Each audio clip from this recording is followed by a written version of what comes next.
Good afternoon, YouTubers. So this is part 2 of constructing a scene with a compressor at the yard house, which will be there, and then a crew digging up the air compressor pipe that feeds to a trackside air hose. So a lot going on, you can see here. I've got the trench with the exposed air line, and then an outlet with a valve, and then a hose to charge the cars in the yard. So this is the start of a dirt road. Just a couple of things. Obviously this scene is not finished, but I use Mod Podge, like a lot of you probably do. And I put dirt, just sifted dirt, in lines of thick Mod Podge, and then I just took a wheel of a truck and just ran it back and forth to make ruts in the road. And then I did a couple of potholes. So now that this is dry, what I'll do is I'll cover the whole thing with dirt, and that'll make these tire marks a bit more subtle, but it'll look like it's a used dirt road, not just a flat surface. The potholes, I'll put a little bit of fine gravel at the bottom and then put some acrylic liquid in there so it looks like there's some water in the puddles.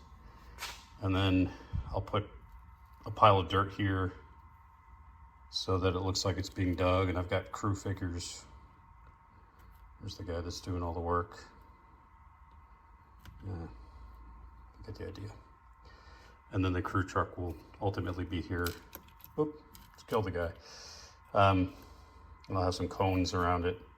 So the idea is the dirt road sort of cuts into the track where they can service the yard.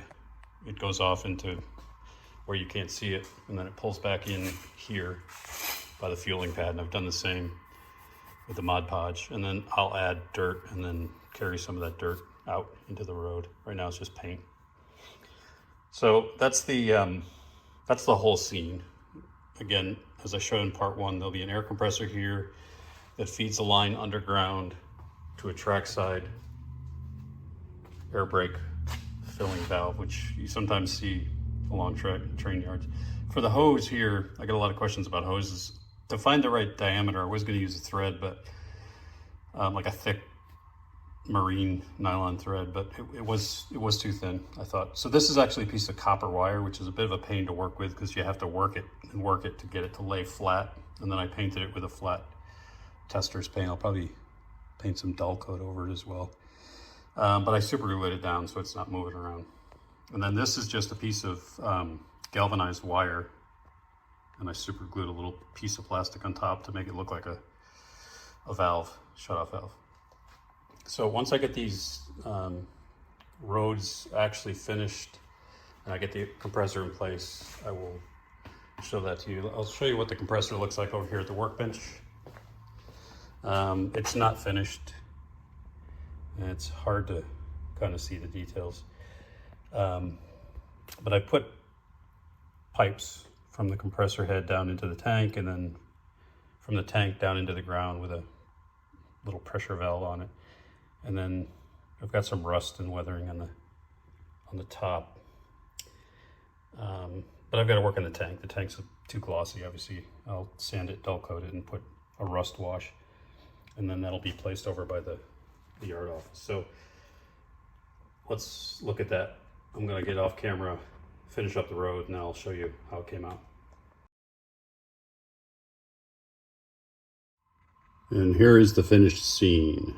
There is the compressor. I built a little overhang there above it. It's weathered. I've got a bit of rust wash on it. And the concrete pad is actually just a piece of cardstock that I painted and super glued down. And then the crew is over here working on this scene. So there's a dirt road that now leaves this pavement here and kind of goes off layout and loops back in toward the track to give the crew access to any track work. And they are digging a trench, and inside that trench is a pipe that supplies this outlet here, which has a hose for pressurizing any cars that are sitting here in these 2 yard tracks. And that's just thread, it's thick nylon thread. Screw truck with a Province and Worcester decal that I made. I'll show that on a separate video on how I made those. So to me, I like to imagine a scene. I like my scenes to have purpose. There's got to be some kind of story behind them. Maybe part of my OCD, I don't know. But usually when I make a scene like this, I'll think through, okay, what would actually be happening? I've seen air hoses by the side of tracks.